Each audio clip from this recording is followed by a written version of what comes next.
The Russian president has called clashes between Ukrainian and Russian vessels in the Kerch Strait on Sunday a ratings stunt, as Kiev's authorities look ahead to the 2019 presidential election.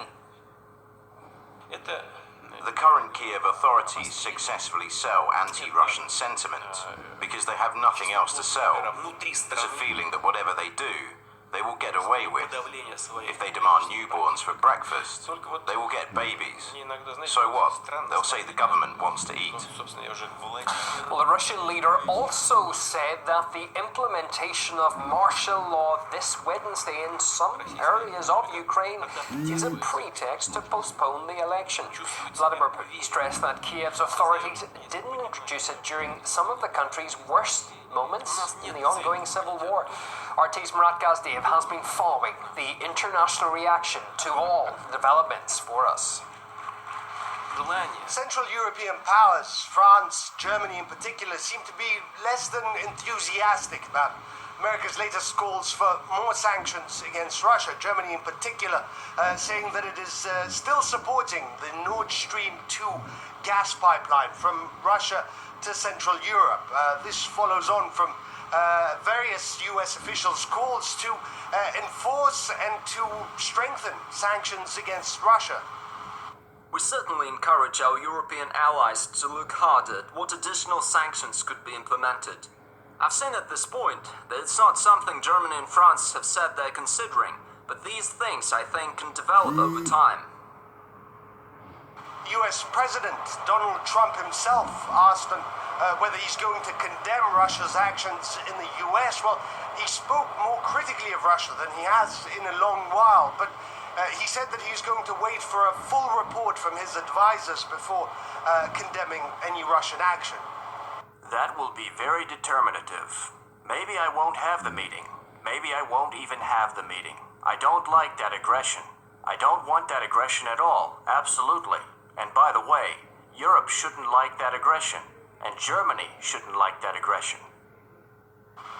He's referring there, of course, to the pre-agreed meeting with Vladimir Putin on the sidelines of the G20 summit in Argentina. The Russians have also heard what Donald Trump has to say, and they say that they're ready to correct Vladimir Putin's schedule if and when needed, a schedule that is written down to the minute. But we've also heard a lot of criticism in the press, and the anti-Russian press especially, with calls and questions to Donald Trump and other leaders on why they aren't condemning Russia hard enough. We've let our position be known, and we're not happy about it. President Trump issued an extremely mild rebuke to Russia for firing on and seizing 3 Ukrainian ships. Other staunch supporters of Ukraine, be it nations, Great Britain, Canada, for example, that have condemned Russia, or be it third parties such as NGOs, think tanks, the Atlantic Council. One of their pundits has been calling on NATO to send warships to the Azov Sea through the Strait crossing, perhaps unaware that such a move would be illegal, as the Azov Sea is internal waters of Russia and Ukraine, and requires the permission of both for third-party warships to enter the Azov Sea. The Russians have offered their own version as to what happened on Sunday in the Strait of Kerch. They say they detected the Ukrainian vessels. They had no choice but to deploy weapons, to use weapons to seize these vessels, as they were behaving dangerously, erratically. They hadn't filed any notification.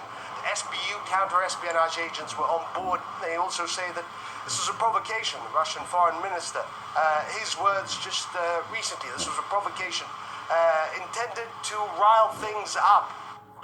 Washington and some other European capitals are ready to perform any whim of the Ukrainian regime.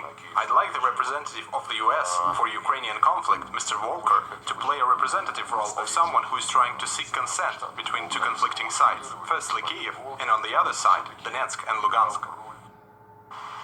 Ukraine, on its part, remains adamant that it is innocent, blameless. Its crews, the 24 sailors, officers and SBU agents that were detained here in the Strait of Kerch, they call on Russia to immediately release the 3 vessels and the crews, and say that this was an act of war, an act of aggression carried out by Russia.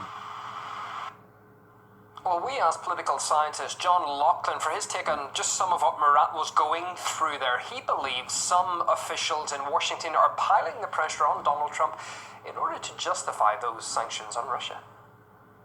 As we know, Trump has been under massive pressure, obviously, on the Russian issue ever since he was elected.